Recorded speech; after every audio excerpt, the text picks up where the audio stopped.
নড়াইলের বুক চিড়ে বয়ে যাওয়া খালগুলোর বেশিরভাগই অস্তিত্ব হারিয়েছে। কোথাও পলি জমে ভরাট হয়ে গেছে, আবার কোথাও প্রভাবশালীদের দখলে চলে গেছে। এতে একদিকে সেচ ব্যবস্থা ব্যাহত হচ্ছে, অন্যদিকে বর্ষা মৌসুমে জলাবদ্ধতার ঝুঁকি বেড়েছে কৃষকদের।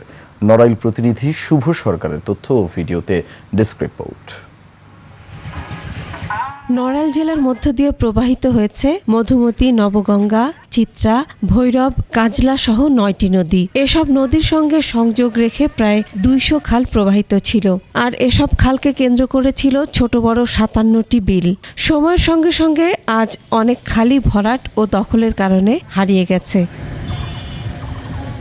নড়াইলের লহগড়ার ইছামতি বিলের বাড়িভাঙ্গা খাল 5 বছর আগেও সেখানে নৌকা চলাচল করত। কৃষকরা ওই খাল দিয়ে ফসল আনা নেয়া, পাট জাগ দেয়া এবং খাল থেকে ফসলি জমিতে সেচের পানি দিতেন। 3.5 কিলোমিটার দৈর্ঘ্যের এই খালটির সংযোগ ছিল মিঠাপুর দিয়ে বয়ে চলা নবগঙ্গা নদীর সাথে। বর্তমানে সেই খালের বেশিরভাগ অংশ ভরাট হয়ে গেছে। কোথাও কোথাও খাল ভরাট করে রাস্তা তৈরি করা হয়েছে। দখল আর দূষণে হারিয়ে যাওয়া খালগুলো দ্রুত দখলমুক্ত ও পুনঃখননের দাবি স্থানীয়দের।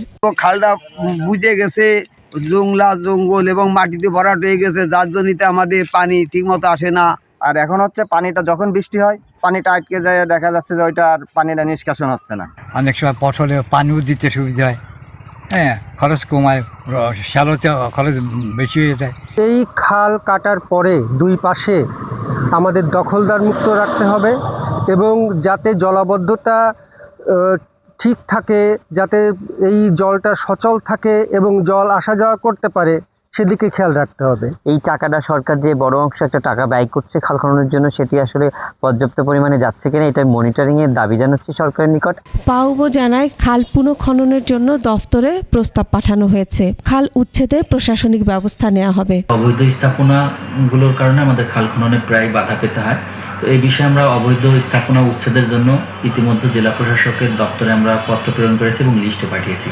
তো পরবর্তীতে যে খালগুলো আমরা টেন্ডারের মাধ্যমে খনন করব, অবৈধ স্থাপনা উচ্ছেদের জন্য কার্যকর ভূমিকা রাখার জন্য আমরা ম্যাজিস্ট্রেট নিয়ে আমরা খাল উচ্ছেদের ব্যবস্থা নিব আর কি। বর্তমান সরকারের আমলে শুরু হওয়া খাল খননের কাজ সঠিক এবং দুর্নীতিমুক্তভাবে বাস্তবায়নের দাবি এলাকাবাসীর। Masuma Lisa, desk report, 21 television.